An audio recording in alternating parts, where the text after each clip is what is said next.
नमस्ते, मैं सुलता महाराणा। आप सबका स्वागत है मेरे YouTube channel SM education the educational platform पर। आज हम MST9 कहानी स्वरूप और विकास के अध्याय 1 कहानी के सिद्धांत और स्वरूप के बारे में पढ़ेंगे, जिसका पहला प्रश्न हम लेंगे। प्रश्न पहला है कि कथा और आख्यान के अर्थ, परस्पर संबंध और विविध रूपों की चर्चा कीजिए। अथवा कथा और आख्यान का अर्थ स्पष्ट करते हुए उसके मूल स्वरूप पर प्रकाश डालिए। अथवा कथा की प्राचीनता और उसके मूल उद्देश्य का वर्णन कीजिए, या फिर कथा की प्राचीनता का उल्लेख करते हुए उसके मूल उद्देश्य पर प्रकाश डालिए। तो आपको कथा के ऊपर ही जाना है। कथा की प्राचीनता का उल्लेख करते हुए उसके मूल उद्देश्य पर प्रकाश डालिए। तो देखते हैं उत्तर की ओर। कथा और आख्यान का अंतः संबंध सर्वविदित है, यानी सभी को पता है कि कथा और आख्यान के बीच में क्या संबंध है। दोनों तत्सम शब्द हैं, यानी ये संस्कृत से आए हुए हैं, इसलिए दोनों तत्सम शब्द हैं। तथा अर्थ की दृष्टि से समानार्थक है, यानी अर्थ की दृष्टि से कथा और आख्यान एक ही अर्थ है। लिंग की दृष्टि से इनमें भेद है, लेकिन लिंग की दृष्टि से इनमें भेद है। कथा स्त्रीलिंग शब्द है, वहीं आख्यान पुल्लिंग शब्द है। कथा जो है स्त्रीलिंग शब्द है और आख्यान जो है वह पुल्लिंग शब्द है। कथा शब्द की उत्पत्ति संस्कृत की कथ धातु से हुई है, जिसका शाब्दिक अर्थ कथन या वर्णन करना है। जो कथा की उत्पत्ति कहाँ से हुई है? कथ धातु से हुई है, संस्कृत के कथ धातु से या वर्णन करना। आख्या के मूल में ख्या धातु है, जिसका अर्थ है विवरण करना, व्याख्या करना, कहना या वर्णन करना ही होता है। यह अति प्रसिद्ध के रूप में भी व्यवहृत होता है, यानी अति प्रसिद्ध शब्दों में भी व्याख्या और विवरण वर्णन करना, ये अति प्रसिद्ध के रूप में भी व्यवहृत होता है। फिर चलते हैं कथा का मूल स्वरूप। कथा की मूल प्रकृति पर गहन अवलोकन करने से 3 बातें उभरकर सामने आती हैं। इन्हें तत्व की संज्ञा देने में कोई अतिशयोक्ति नहीं होती है। हम कथा को या उसे एक तत्व की संज्ञा दे सकते हैं। ये तत्व है, क्या होता है ये तत्व? कोई घटना हो सकती है, घटनाएं, उनका समयानुक्रम और दिक् में आबद्ध होना तथा निरंतर औत्सुक्य का सृजन करना। घटना को भी परिभाषित करना आवश्यक है। घटना कुछ भी हो सकती है, जो भी घटा हो उसे घटना कहते हैं, या जो घटित है उसे घटना कहते हैं।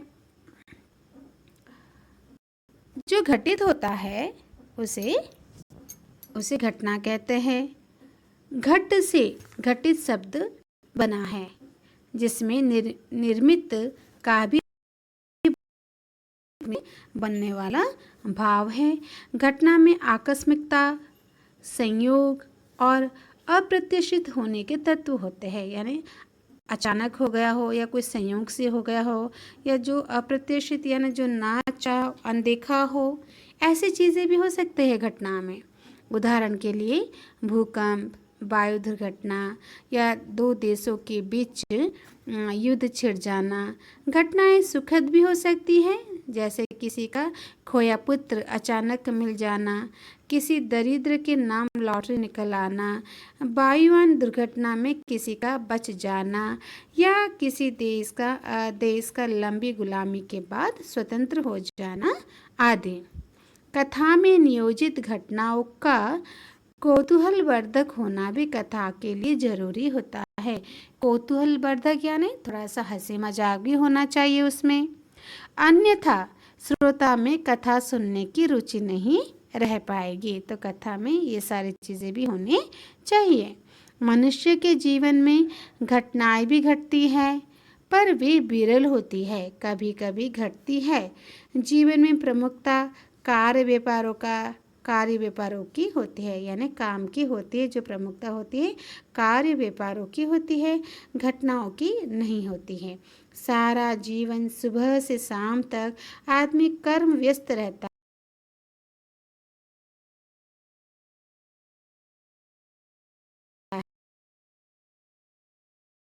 है और जीने मरने के लिए जरूरी होता है।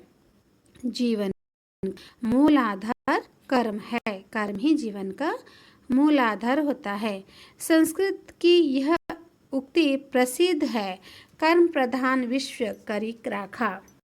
प्रधान विश्व करी राखा। कर्म में रत रहना ही जिंदगी है। घटनाएं तो सागर में उठने वाले तूफानों की तरह है, जो आती और जाती रहती हैं। कथा और घटना के बीच घनिष्ठ संबंध है। घटनाक्रम में उतार चढ़ाव आने से ही कथा की रोचकता बढ़ती है। यानी जीवन में उतार चढ़ाव होने से ही जिंदगी की एक अच्छी कहानी बन जाती है। तो घटना भी उतार चढ़ाव को लेकर होता है। इस दृष्टि से देखा जाए तो कथा में मानव का दैनिक कार्य व्यवसाय गौण महत्व रखता है। अगर कथा में दैनिक कार्य और व्यवसाय जो है कम महत्व रखता है। अपने स्थान पर इनका महत्व हो सकता है, लेकिन एक शुद्धि पाठक श्रोता के लिए नहीं। एक शुद्धि पाठक श्रोता के लिए नहीं हो सकता है। कथा का श्रवण करते समय भी श्रोता रोचक घटनाओं के लिए प्रतीक्षारत रहता है। ये प्रतीक्षारत यानी प्रतीक्षा यानी वो उसके लिए वेट करता रहता है, इंतज़ार करता रहता है। प्रतीक्षारत यानी इंतज़ार करता रहता है। ये घटनाएं समय के अनुक्रम में गुंथी होती है। समय का एक ऐतिहासिक क्रम होता है जो घड़ी की टिक टिक या कैलेंडर के पृष्ठों द्वारा निर्धारित होता रहता है। जो समय है उसका एक ऐतिहासिक पृष्ठ है, जो समय जो कैलेंडर या वो घड़ी के टिक टिक में लगी रहती है। यह समय क्रम आदमी के जन्म से मृत्यु की दिशा में चलता है या विभिन्न संबद्ध गणनाओं में एक से अनंत की ओर अग्रसर होता है। संबद्ध यानी जैसे कि आपका जो साल होता है, संबंध 20वीं संबंध है, साल होता है, उसे कहा जाता है। तो इस तरह से जाता रहता है। इस काल गणना में पृथ्वी अपनी धुरी या अपनी सौर परिधि पर एक बार चक्कर लगा लेती है, जिसमें हम 24 घंटे या वर्ष के रूप में जानते हैं। यानी इस परिधि में या काल गणना में जो पृथ्वी है हम सूर्य की एक परिधि लगा देती है, जिसे हम 24 घंटे या वर्ष के रूप में भी जानते हैं। घंटे को पुनः मिनटों और सेकंडों में भी विभाजित किया जाता है। वर्ष की गणना में दशक, शताब्दी, सहस्त्राब्दी आदि रूपों में की जाती है। काल की दृष्टि से विभाजित इसी पौराणिक, ऐतिहासिक या प्राकृतिक कालखंड में गुंथी घटनाओं को कथा की संज्ञा दी जाती है। जो पुराने समय में ऐतिहासिक हो या पौराणिक हो या पुराणों में लिखी गई हो या प्रकृति के कालखंड में हो, इन सब को हम क्या कहते हैं? कथा कहते हैं।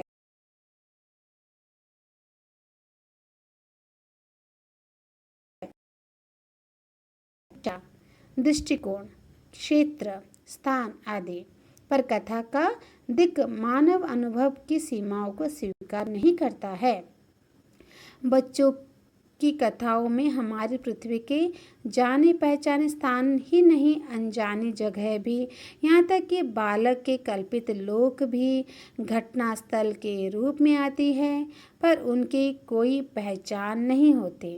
वो प्राय मनुष्य के अनुभव जगत के परे की जगह होती है। शुद्ध रूप में कल्पना प्रसूत श्रोता की अनेक उनके बारे में कोई जिज्ञासा भी नहीं होती।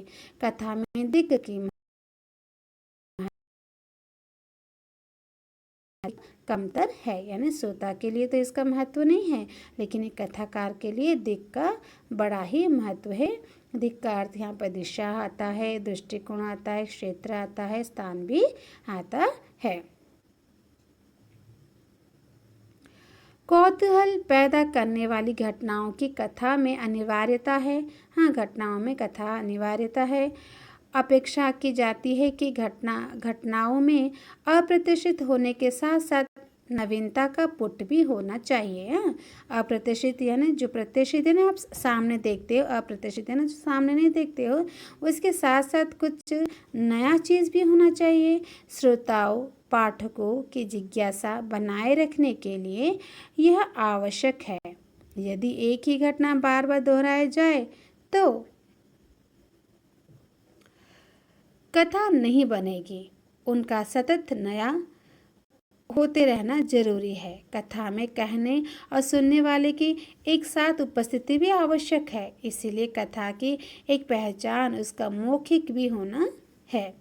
जरूरी है कि श्रोता की आंखों में फिर क्या हुआ का भाव बना रहे, और यदि श्राविता किसी कारण चुप हो जाए तो श्रोता उसे टोक दे, फिर क्या हुआ का अनुरोध कर बैठे। यानी कहानी ऐसी होनी चाहिए, कथा ऐसी होनी चाहिए कि सुनने वाला जो श्रोता है वो इंतज़ार करके बैठा रहे कि अब फिर क्या होगा, फिर क्या होगा। और अगर जो कथावाचक है चुप हो जाए तो वो उसे पूछे फिर क्या हुआ और सुनने के अनुरोध करे। यदि की घटना के प्रति कौतूहल पैदा करने वाली नहीं है तो कथा भी बेकार है। घटनाक्रम में पुनरावृत्ति तथा सामान्य या किसी चर्चित घटना के समावेश से कथा की रोचकता समाप्त हो जाती है। फिर देखते हैं कथा की प्राचीनता। मौखिक दृष्टि से कथा की प्राचीनता से जुड़ा कोई सर्वमान्य इतिहास प्राय नहीं है। यह अत्यंत प्राचीन है। इसका अनुमान इस बात से किया जा सकता है कि आज भी यह मनुष्य की सहज और जन्मजात प्रवृत्ति से जुड़ी हुई है। जो कथा है सहजात और जन्मजात प्रवृत्ति से जुड़ी हुई है। जन्म से हुई का भी जन्म हो गया था। नृतव्य शास्त्रियों ने आदिम मानवों के प्राप्त खोपड़ियों के अध्ययन से यह निष्कर्ष निकाला है कि पूरा पाषाण युग का मनुष्य कथा कहने सुनने लगा था।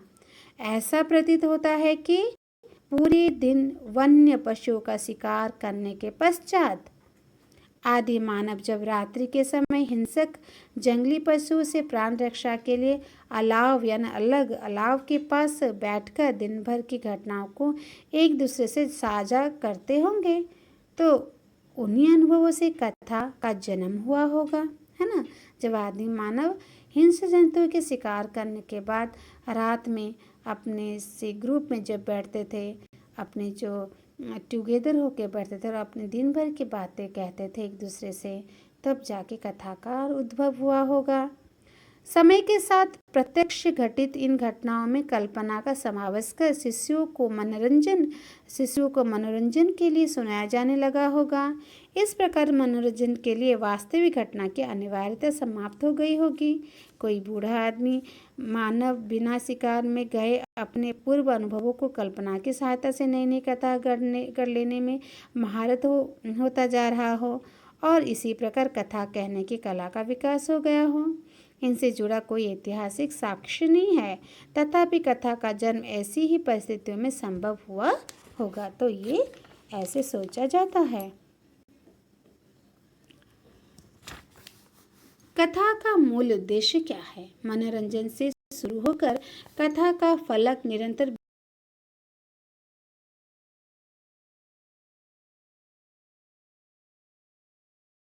अभिव्यक्ति के लिए शुरू हो गया। यानी आज कथा किस लिए सुनाया जाता है या बोला जाता है कि किसी को उपदेश देना हो या कोई प्रवचन हो या किसी का मूल अभिव्यक्ति हो तो कथा के माध्यम से कहता है। वैदिक काल्पनिक ग्रंथों में इसका प्रयोग स्पष्ट रूप से दृष्टिगोचर होता है। कथा का माध्यम बनाने का एक अच्छा उदाहरण पंडित विष्णु शर्मा द्वारा रचित पंचतंत्र है, में के आसपास हुई थी। पंचतंत्र रचना एक राजा के जड़ अभिनीति, उच्छृंखल और मूर्ख राजकुमारों को राजनीति और व्यवहार नीति की शिक्षा देने के लिए हुई थी। यह भी कथाओं का संकलन ही है। यह 5 प्रकरण में व्यक्त है। प्रत्येक प्रकरण में परस्पर गुम्फित अनेक कहानियां हैं जो एक ही विषय का प्रतिपादन करती है। इसकी एक विशेषता यह है कि यह पशु पक्षियों की कथा है। इस कथा के कथा के पशु पक्षी मनुष्य की तरह आचरण करते हैं और भाषा भी मनुष्य की ही बोली बोलते हैं। बाल मन इसमें कोई असंगति नहीं देखता, क्योंकि वह कथा में यह नहीं पूछता है कि ऐसा क्यों हुआ है, ऐसा क्यों हुआ है, बल्कि यह पूछता है कि फिर क्या हुआ। हाँ, जो कथा सुनता है वो ये पूछता है कि फिर क्या हुआ। अविश्वास बाल मन में नहीं होता। शुद्ध कथा श्रोता की भी यही विशेषता होती है। कार्य कारण संबंध की दृष्टि से पंचतंत्र की कथाओं में असंगतियां भरी हुई है।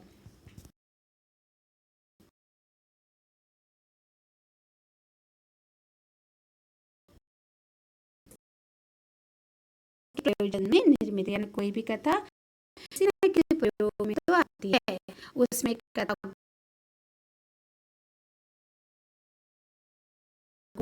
ये कथा के विकास का एक चरण है जो वर्णन की सृजनात्मकता को अंतर अग्रसर हुआ है।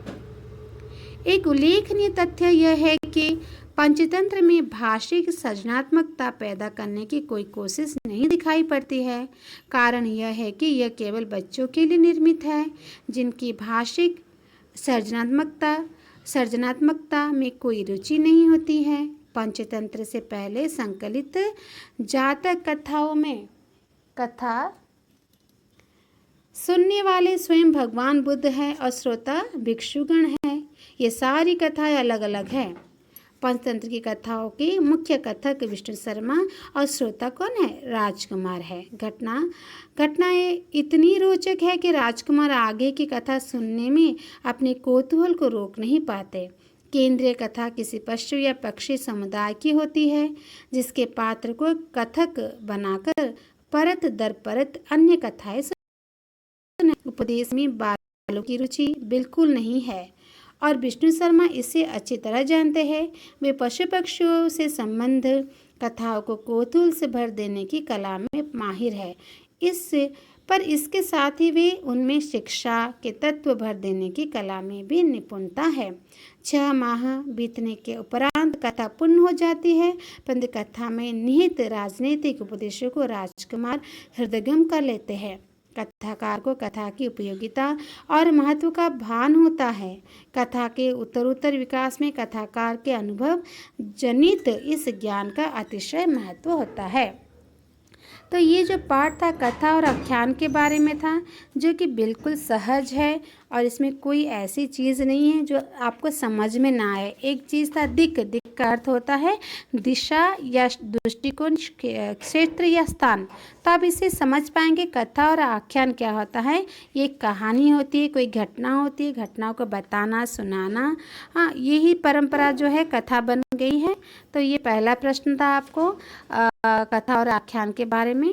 तो आप इसे सुनिए और पढ़िए, नोट को अच्छे से याद कीजिए, परीक्षा में प्रयोग में लाइए इसे। और अगर ये आपको ठीक लग रहा है तो आप मेरे चैनल को सब्सक्राइब कीजिए और लाइक कीजिए, वीडियो को शेयर कीजिए, या फिर आपको अच्छा नहीं लग रहा तो आप स्किप कर सकते हैं। नई वीडियो की नोटिफिकेशन पाने के लिए आप बेल आइकन को प्रेस कर सकते हैं। धन्यवाद।